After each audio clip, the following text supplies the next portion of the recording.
Welcome to the Smart Path with Miss Lee on the Block 105 Radio and SoCal Radio, your motivational business coach, assisting you with elevating your life as well as your business mindset.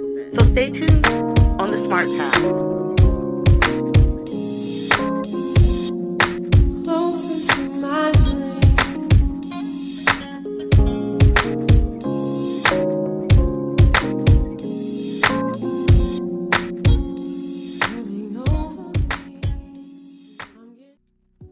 So this past week, I was in a discussion with someone regarding startup companies and entrepreneurship. And we came to a discussion regarding why businesses begin and what was your thought process and what was my thought process, etc. And it was to my realization, which is not, it's just something I hadn't thought about, to be quite frank. It's always due to every person I've came across always felt like they had a solution to a problem. And that's what generated their business idea. Like we do credit repairs here as well. So what is the solution? We're repairing individuals' credit. So we're offering a service to assist other people with improving their credit scores.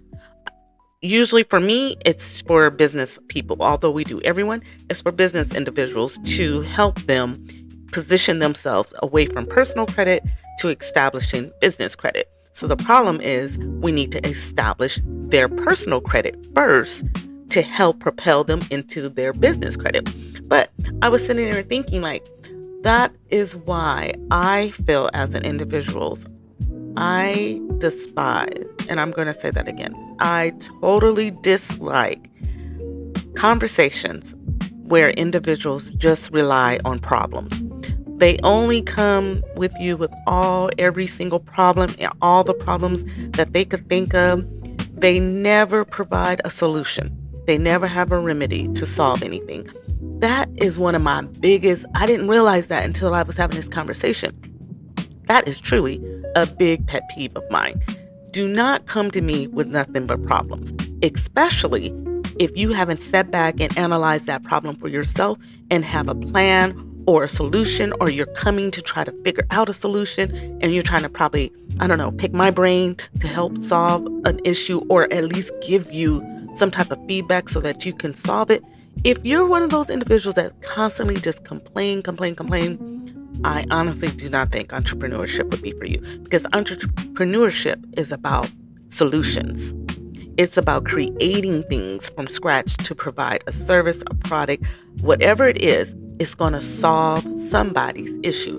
Even if you think about it on the terms of cosmetics, as far as the skin care, hair care, what is usually the problem? You want to get fuller, stronger hair, right? You want your skin to glow. So you have people that create products that market to that. Well, we can offer you hair growth. We can offer you glowing skin, tight and firm skin.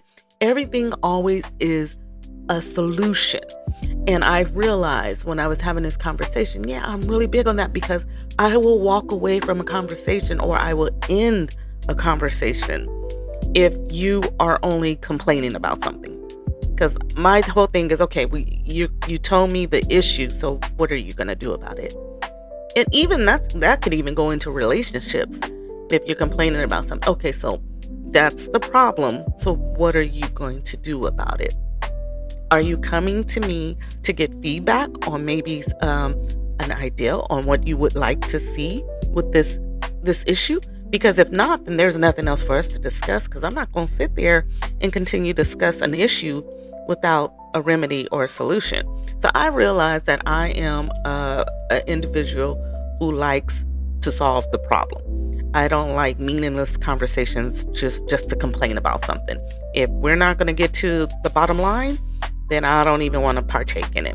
And I just thought that was pretty interesting how the two related with entrepreneurship and business, because that's my whole, that's my whole industry, my whole business is business and finding solutions to stuff and helping people create things and bringing whatever vision they have and obstacles they have to the forefront so that we can solve it and create whatever masterpiece they have in their mind to bring it to life. And I realized that's why I get so irked with just meaningless conversations over a problem with no solution. So I just thought that was pretty neat, that how the two connected in that conversation. And I wanted to share that with you. So I also have a wonderful business tip. This really isn't a business tip. This is for individuals that are on the fence about virtual offices. I have Alliance Virtual Office. They have offices in various locations, various cities. You can use their virtual office to get your business license. You can use it for your business filing. So that's the address you can use on file. If you guys go back to episode 1, 2, 3, I don't know, all of the episodes, I always state, separate, get a professional business address. If you don't have one, if you don't have an office and you're trying to operate a business and you operate from your home, I strongly suggest to get a virtual office. And with Alliance Virtual Offices, they allow you to use their office to file your incorporation, to your entity, to use their address for that. You use the address for business license. And the wonderful thing about it, once you sign up with them, they'll walk you through a whole onboarding to sign up with them. But once you sign up with them, they will ask you, do you want to be a part of their credit program, which is free to those that rent a virtual office for them. And what that is every month you pay your rent, they report it to your business credit. So what is that doing, everybody? Establishing business credit. That's literally taking one bill that you're going to have to pay for every month, which is the virtual office, and using that one payment to pay for your virtual office to also build business credit. And they will report it directly to DUNS and directly to under the business name. And they actually walk you through the whole process. I thought that was a wonderful treat, actually. And another caveat about Alliance Virtual Offices is if you contact Denise Martinez at 1-888-869-9494. Again, that's Denise Martinez, 1-888-869-9494. And you tell her that Smart Path Business Consulting referred you, you're going to receive an instant $65 off. Now, let me tell you guys something. They have offices starting at $50 a month. Okay. And if you want to come to the office and pick up your mail, if you want them to forward the mail to your other address, like your residence or something, it's an extra $10. So that's $60. They are giving you $65 off if you tell them Smart Path Business Consulting referred you. That's one whole month's free. And that month is going to be reported to your credit under your business credit. So I think that is a win-win. So again, that's Alliance Virtual Offices. And you can contact Denise Martinez at 1-888-869-9494. I think that's an absolutely great way to start off your new business. So you can contact Smart Path Business Consulting, and we are online at www.smartpath-consulting.com, and we will help you set up your entity's LLC or incorporate your company, whichever way you want your entity set up. We can help you with that. We can help you. You go get your virtual office first, because you're going to need the address. Get your virtual office first. Contact us. We'll file your LLC for you, or your incorporate, your C Corp, whichever way you want to go in business. And then we will help you establish your credit as well. All right. So that was just one little business tip that I wanted to throw out there. And Smart Path is also on IG under Smart Path Business Consulting. Okay. So I want to make sure you guys get that information, because I thought that was a very good deal to have with them. We're going to jump on into our first commercial. And I once again want to say thank you to our sponsors for your sponsorship with advertising with us. If you want to advertise with the Smart Path Radio, please reach me on IG Miss, I'm sorry, IG coach underscore Miss Lee. That's IG coach underscore Miss Lee. For all of your marketing on the radio, just reach out to me and we'll put something together for you. Are you a business owner ready to expand or finally here to launch your new venture? At Mary FunX, we help entrepreneurs like you get access up to $250,000 at 0% interest rate for 12 to 24 months. No collateral required. With over 20 years experience and trusted relationships across top-tier banks, we make business funding simple, fast, and tailored to your goals. Call us today at 877-750-3426. That's 877-750-3426. Mary FunX. Fuel your vision. Fund your future. Hi, and good morning. This is Lee with The Smart Path, and today's guest on the radio is Mr. Paul Fortune, and his company name is A Call to Action. So, Paul, what is A Call to Action? Well, I feel that, first off, I'm glad I'm here. Thank you, Lee, for this great opportunity. And secondly, I decided to call my company name A Call to Action because I'm a speaker and a coach. And I feel that we can have a lot of plans and we can have a lot of dreams, but the only way it's going to happen is to take action. Mm-hmm. So I thought, why not call it A Call to Action? I like that because I was reading it's like a bio. It's not really a full background of you, and you do so much. And I noticed that you're a mind coach. I'm a business coach and a life coach. So I was so interested in hearing about a mind coach. What exactly does that entail? Well, I work with a lot of high school and college athletes, and I don't work with them on the sport. I work with them on the mind. And a lot of my clients come to me when in practice they do great, but in the actual game, they don't get up to that same level. And that's where I come in. I developed a program to help them reach those levels. And we do a lot of work on internally, and rewiring the brain and looking at anxiety in a different way. Because that's important. I speak a lot about your mind. Your mind controls your entire destiny to me. So if you're not mentally sound and mentally available for yourself, then it's hard to produce action, as your company is called, A Call to Action, on the outside. So that's why when I read that, I was like, that's so interesting. And I saw that it was with athletes as well. And my first thought was maybe they were injured. And you know how they say like a lot of sports athletes have that brain injury. I was thinking maybe that was it. But no, it's totally different. It's about positivity, incorporating healthy mindset and healthy boundaries and stuff like that. And would you agree with that, or did I read that wrong?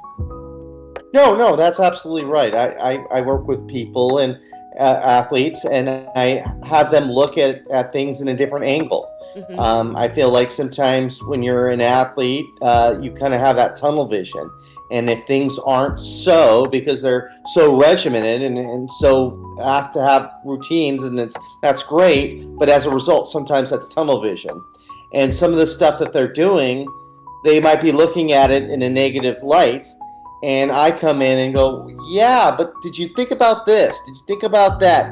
I want to break some of that tunnel vision so they can see some of that positivity that they may be missing in their story.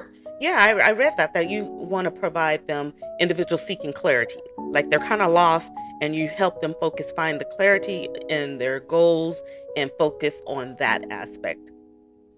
That's what I kind of came across when I saw that. I was like, okay, that makes sense. That makes sense, especially for athletes, because they have so many demands, and you deal with high school and college kids. Is that correct? That's correct. What? But a lot of times the parent is the one. Obviously, a lot of times the parent's the one paying for it. So technically, the parent is actually my client, and there's a balance there with that, because I need to develop trust with the athlete, but also as the parent being my client, I also have to answer to them too. So it's kind of a fine line that I have to walk on that. But as I tell the athlete and I tell the parent, we all want to be pulling from the same rope. We all want to be on the same team. We all want to know what the goal is. We want to be on the same page on what that goal is. And that goal should be whatever the athlete wants it to be. And if that's the result, then we need, as a team, we need to find a way to help the athlete get to that goal. What made you start a business to focus on athletes' mindset? Is it only athletes, or do you use other clients as well? Do you have other clients? I work with a lot of sales individuals as well, because of my background in sales. But most people I'm working with right now are athletes, and that is kind of a long story, but I'll shorten it up for you. But I was born with cerebral palsy, and I was told, my mom was told rather, when I was born, I would not be able to walk. And I have a tremendous mom that didn't take no for an answer, and she got 5 opinions and found a physician willing to help. But early on in my life, my mobility was a little off. I walked with a limp and held my right arm differently. And things were okay for a while, but my parents got divorced when I was about 12 years old, so I switched schools at that time. And not having any type of disability, that's a tough age to switch schools at. But here I am, who walks with the limp and holds his right arm differently. It was a little bit even tougher for me to get into this new school. And I remember at the school, I couldn't make a friend. I was bullied, teased, spit on, tackled, you name it, they did to me. And while this was going on, I was raised Catholic, so my mom wanted me to go to Catholic high school. So I had to take an assessment test to see where they were going to place me when I got to high school. Well, I'm not really good at taking tests where there's no study. I really wasn't good at my SATs or anything like that. I need to study. That's just how my brain works. I'm not good at it. Some people are blessed that they can just do that, but I have to study as well. Yes. Yeah. So why I mentioned that, when I took this test, I must have bombed it, because I met with the principal, with my mom, and the principal looks at me and says, these test results aren't very good. You're probably not going to college, and we're going to put you at the lowest level possible. After one test, this principal makes this statement. Yeah. Now I think I'm stupid going to a school that doesn't accept me. I'm getting bullied and teased. I'm crying myself to sleep most nights going, why me? Why do I have to go through this? Why can't I just be like everybody else? And I don't know what came over me, but start of 8th grade, I was just sick and tired of this feeling of angry and sad all the time. I knew deep down those weren't my go-to emotions, but because of the environment I was in, those were the emotions that were coming up. But I knew deep down that wasn't me. I'm a happy person. So I thought, what if I set maybe a goal for myself to kind of distract me from all this noise? And I'm like, what could my goal be? And at the time, I loved baseball. So I said, what if I try to make my varsity baseball team in high school? So I started playing fall ball, winter ball, spring ball. And if I wasn't doing that, I was throwing a tennis ball against the wall. And this changed my life, because this coach comes up to me and goes, Paul, you play a lot of baseball. Do you have any goals with this? And at the time, I didn't want to tell him that I wanted to make my varsity baseball team, because I thought he'd laugh at me. Someone with a CP making a varsity baseball team wasn't going to happen. But he kept asking me that question. I don't know why, but he did. And one day, he caught me in a weak moment, and I just blurted out, I want to make my varsity baseball team in high school. And I'm thinking to myself, oh gosh, he's going to start laughing at me. This is going to be bad. But he didn't. He looked me dead in the eyes and he said, that's doable. I'm like, what? That's doable? He's 100% that is doable. But you have to have other people keep you accountable for the school. I'm like, what do you mean by that? He goes, after practice tomorrow, you're going to go in front of the team and you're going to tell the team your goal. I'm like, no, I don't want to do that. They just start accepting me. If I tell them something silly like that, they're going to laugh at me. He goes, Paul, you're going to need the accountability from your teammates. There's going to be times where you're not going to feel it, and you're going to need that tough love from your teammates to Mm-hmm. kick you in the butt when you're not feeling it, so you keep going. You need to tell the universe about this goal. So reluctantly, I said, okay, I'll do it. And I was shaking when I did it, and they didn't laugh at me either. Matter of fact, they started clapping for me. That's And this, amazing. like I said, changed my life, because when I Yeah. entered into high school, some of these kids that were playing baseball with actually went to high school with me. So I started gaining friendships I didn't have before, and I started to gain more confidence myself. And as a result, I was starting to send a different energy out towards these kids. And as a result, they were sending a different energy back towards me. Instead of bullying and teasing me, they started rooting for me. So my high school career was much different than my middle school career, all because of this energy shift. And that Yes. alone is the Yes. win. But the cherry on top was I was able to make my varsity baseball team as a junior and a senior. In my senior year, I pitched a 3-hit shutout, and they poured the Gatorade on me, and I felt so alive. I felt so good about myself. Then I reflect on that goal that I set for myself years earlier about being a varsity baseball player. As I told you, I didn't think it was going to happen, but I was able to make it happen. And I started thinking about what that principal said to me years earlier about not being college material. See, through high school, I just did enough to stay eligible to play baseball, because in the back of my mind, I'm like, what's the point? I'm not college material. Just do enough to stay eligible to baseball and move on with yourself, because you're not going to college.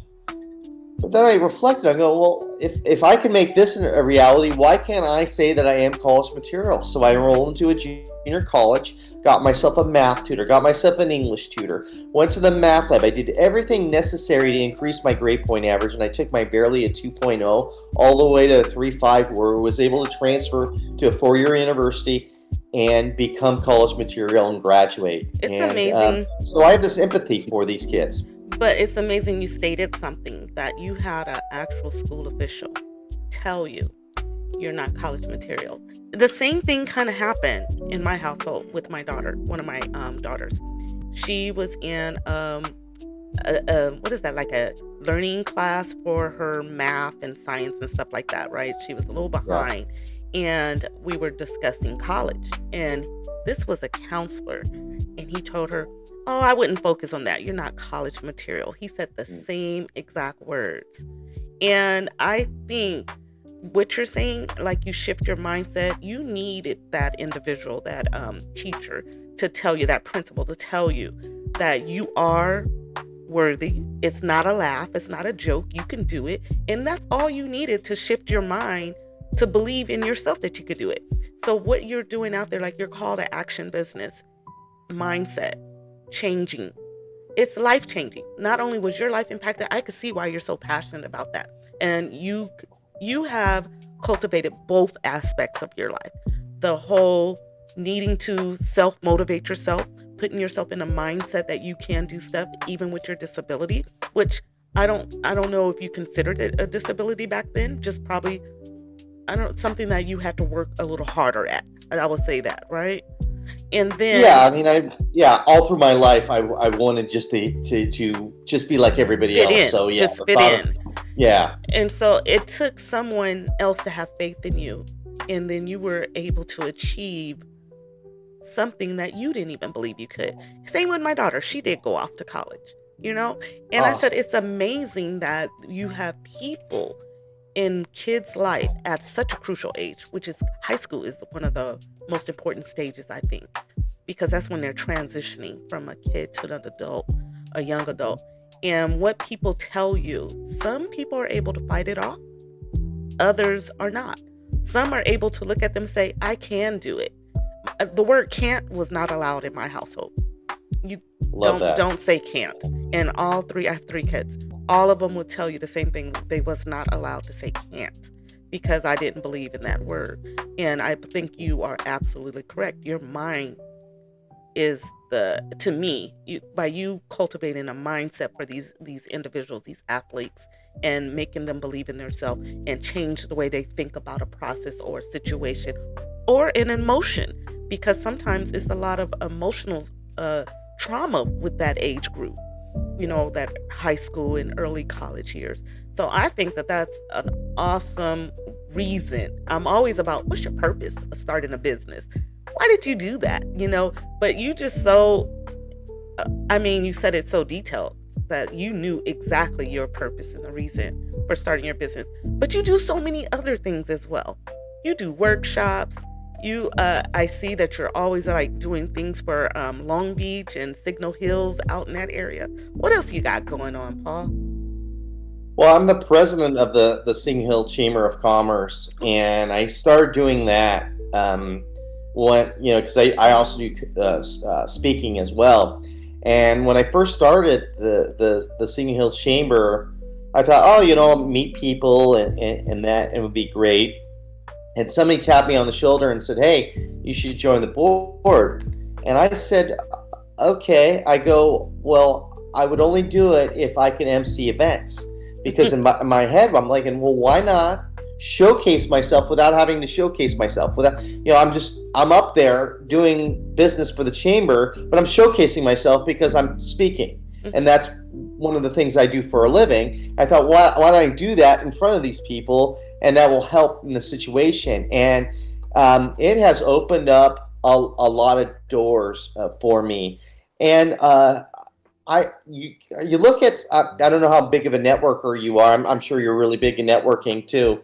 But I look at networking as connections, as building connections. It is. I never look at it going, okay, if I go to this event, I'm going to get XY clients. No. I mean, less maybe you're a plumber or some sort of business like that. Maybe you can get that.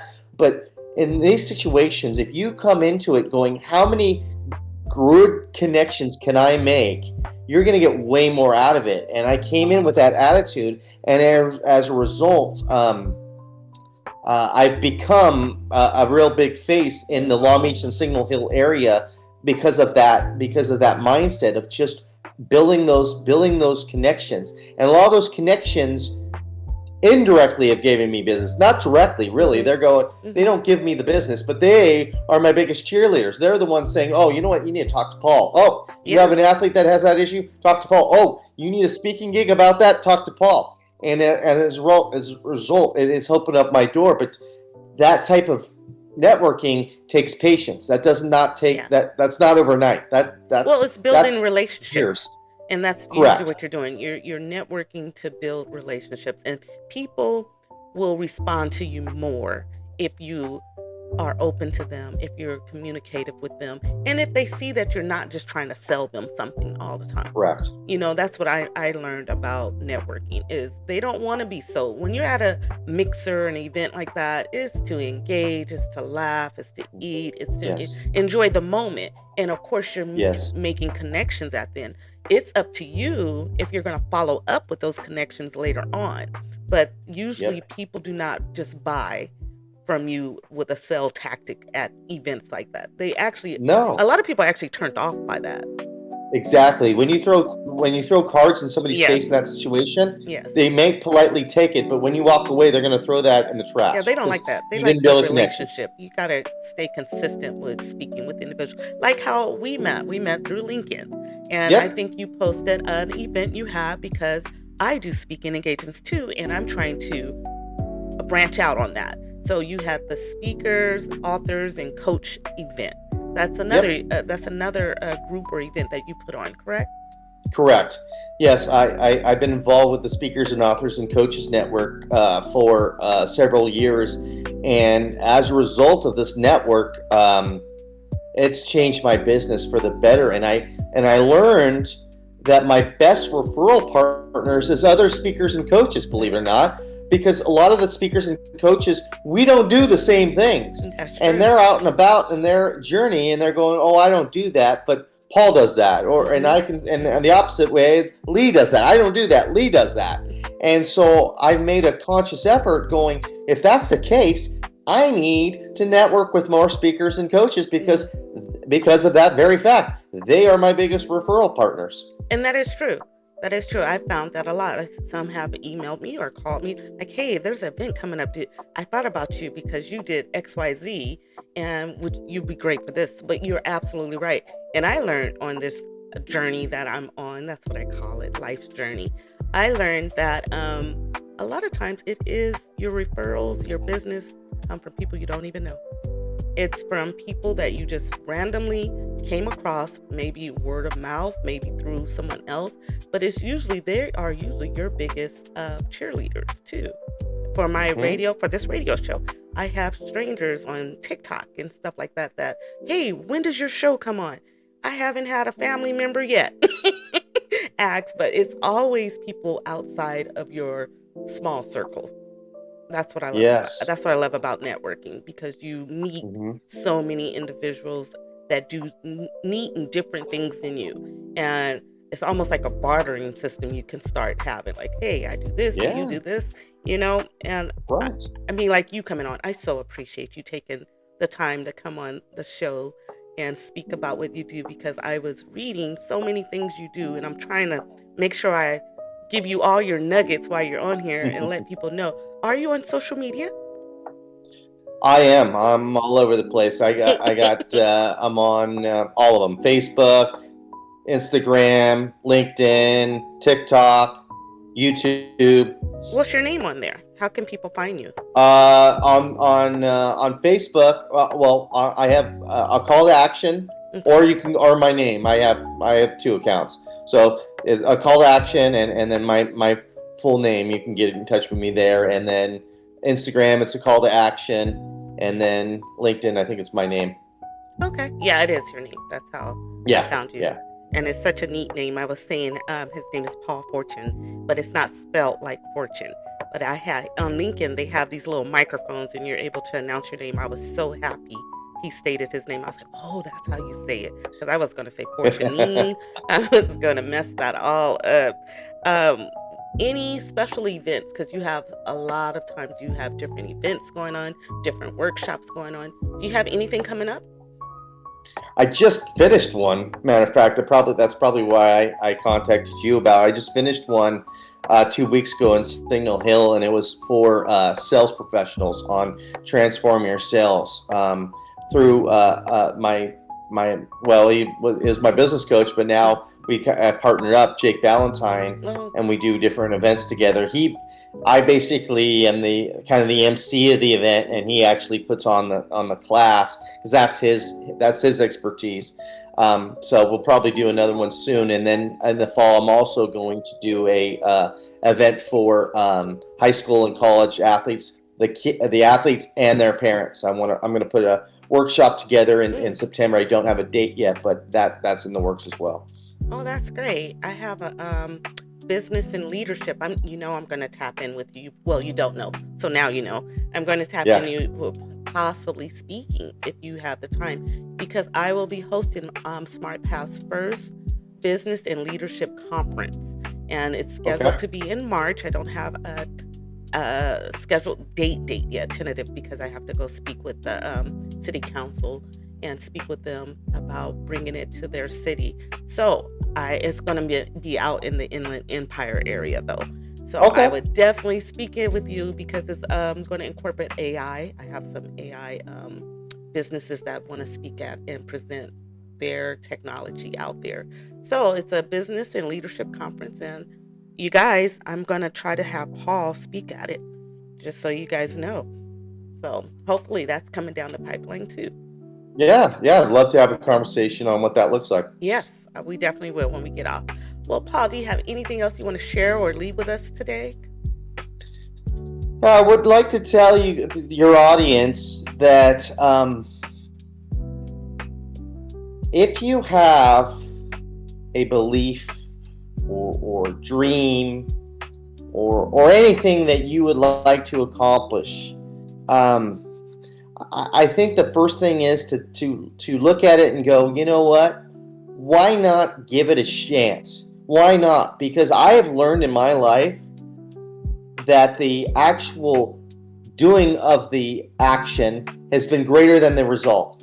I've gotten way more out of it. Some of the biggest goals I set for myself that I did not accomplish. I got something even greater than I ever thought possible, all because I took the action and did it. So I know it's scary. I know it's not easy. And I know sometimes that there's a tickle in the belly.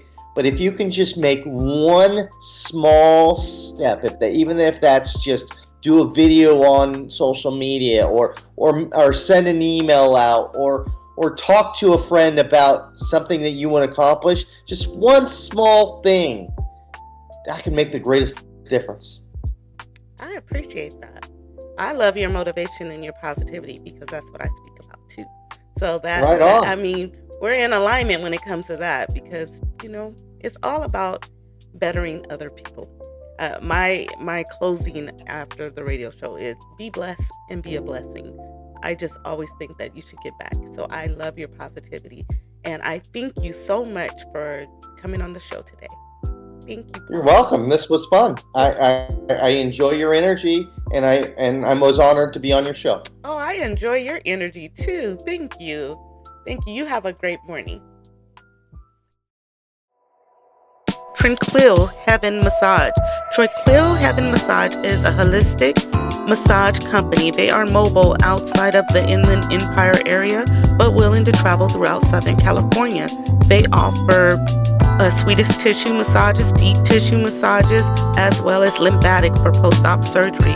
You can reach them via IG at Tranquil Heaven Massage, or you can reach them at 702-661-7702. Again, that's 702-661-7702 for Tranquil Heaven Massage.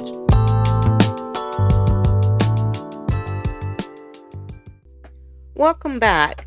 I want to continue on with our series of how to start a small business or how to start a business. And it looks like we're almost towards the end of the steps that I have been providing over the prior weeks. And I'll summarize all of them in one step towards the end of the show today. So right now we're on operations. So the business tip for this week is operations. To set up operations, define operational procedures, your supply chain logistics, and quality control mechanisms. Hire your employees if needed, recruit them, train them, and align them to your company culture and your goals, which that piggyback off of something I said in last week's segment where I said you want to make sure that you have your compliance rules and regulations, policies, procedures, books together before you get to this part, because you're going to make sure that your company's mission, value, rules, all of that is written up and able to do an actual onboarding with your staff so that everyone is on the same page on how this company should operate.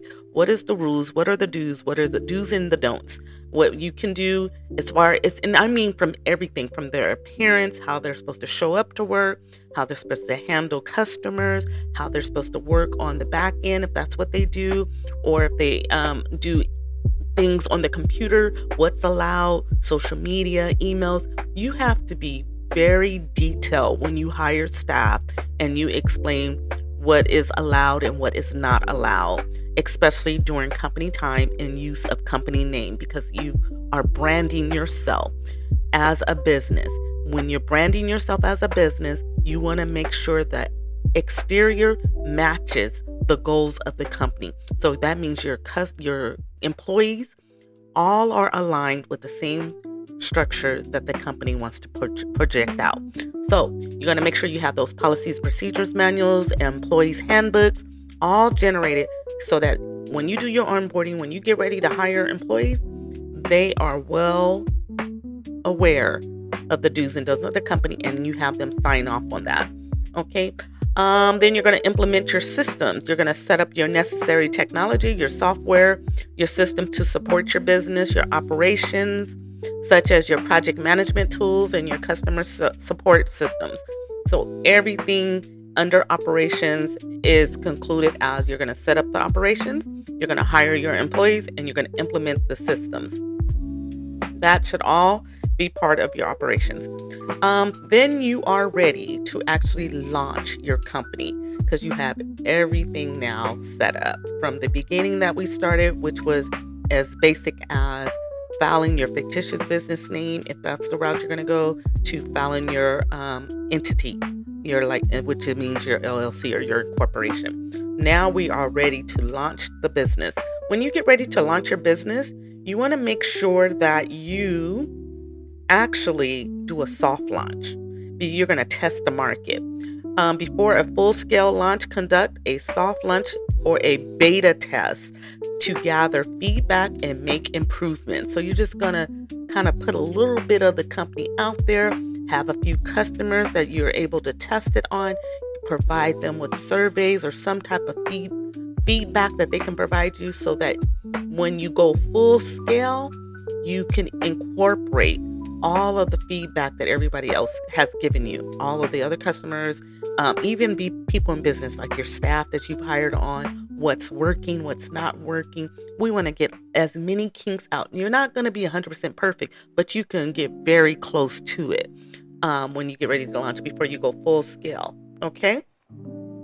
And so then when you're ready to launch your business, you're going to announce your business officially through the press release. Yes, you can do press release to launch your business. You're going to do a launch event. You're going to coordinate marketing campaigns. And that's, as I know a lot of you probably hear when people do launch their company, they have like these little grand opening events. That's what it's referring to. You're going to do events like that, and you're going to market it, put it on social media, put it out there so that others can know I'm coming. We're almost here. Kind of do like a countdown, 5 days, get ready. Grand opening is coming. You want to make your company like it's their birthday party, which it is. It's going to be the anniversary of your opening, and you're going to slowly put them out there, but you're going to make the people know that we're coming, and then you're going to analyze that first soft launch. Then once you feel like you have all the kinks laid out, then you're going to open up your grand finale. Some people actually will do a soft launch, just invite family and friends over so they can get the feedback without the public knowing about it. Get all of that together, open, operate, and then probably 6 months down the line, now they're ready to host a grand opening.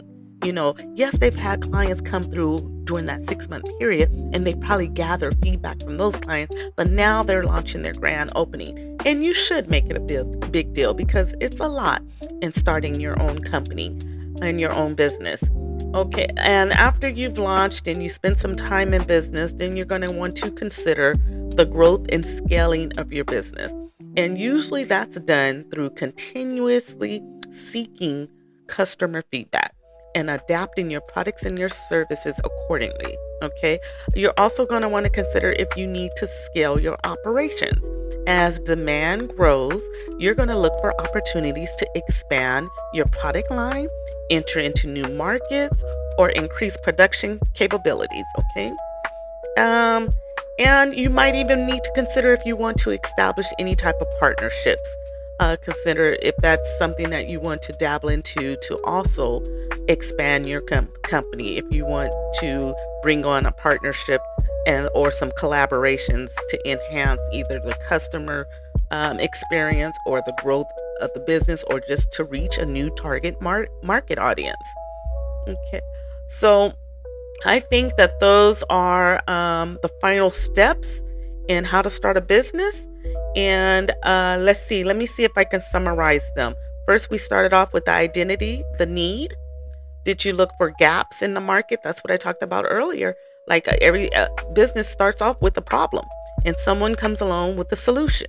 And so you're going to identify that there's a need for something. Okay, you're going to do your market research to validate if it's feasible. This was all part one. Part two, the planning. You're going to create the business plan. And after you create the business plan, which should have detailed business goals, your target market, your competitive analysis, your marketing strategy, and your financial projections. After you do that, you're going to choose your business model. Decide on the structure of your company. Is it going to be a partnership, LLC, or incorporation? Whichever fits what you want your ultimate goal of your company to look like. Look at your budgeting and your financial planning, and you're going to calculate your startup costs. your operational expense, the revenues you expect to receive. Okay, after that, you're going to look into the legal and financial setup. Register your business, choose a suitable name and register that. And that's where you will consider that fictitious business name. And in reality, I feel like you should do this as part before you file your LLC, because you're going to want to file your LLC with the exact fictitious business name you register in. So I would put this part 3 up to part 1, where you're looking at registering your business name and setting up the fictitious business name. Should be right along the part where you are planning the business and the business plan. Okay. After that, you're going to consider if you want to trademark your company. Consider trademarking your business name and trademarking your logo. Okay. And that's really good to do, because if your company takes off and you become known, you are going to want to make sure no one else can steal your brand. Okay. Set up your accounting. Choose a reliable accounting software. And I think I have mentioned out QuickBooks or Peachtree. I'm sure there's plenty other ones out there, but find one. If you're not savvy with accounting software programs, they have free online classes. Usually I see them for QuickBooks, so you can look into that. And then you're going to develop your product and your service or services and build a prototype so that you can see what needs to be tweaked or what doesn't need to be tweaked. You're going to consider your brand identity, start branding your company as far as your logo, your colors, your design, your messages you want to put out there, and stay consistent with it. Stay consistent with your colors. I mean, across all platforms that your business is out there on, you want to stay consistent with your name and the color scheme and your logo. Make sure all social media has it, all papers that you mail out have it, all flyers have it. Everything that you use after you decide this is it, stick with that and let that be the foundation that you grow from. Okay. Create your marketing plan. Decide how you want to market the company, if it's going to be online channels or offline channels, if you're going to utilize social media or any type of other marketing strategies you come up with. And begin building your online presence. I also want to say, for those out there that are interested in trying to establish business credit, once you set up your company and everything, you're definitely going to want to make sure you put your company out on Google, Yelp. You have a professional business number, and you do all of those steps, because that's going to make you more credible. When you have your website, it's professional. If they have a contact number on there, that's professional. They have an address, that's professional. And then they can do a Google search and find your company. That seals the deal right there, because now you have validated your company. I hope that you were able to get all of the information. Oh, let me make sure. All the information I have left you over the last few weeks. We will start a new series next week and begin talking about more along the lines of personal credit and business credit, because I want to make sure I drill that in, because that is what's going to help you reach the next level. And that's going to begin next week. And let's see here. And then we just, the end of the how to start your small business or how to start your business was the topics we discussed today: operations and launching your company.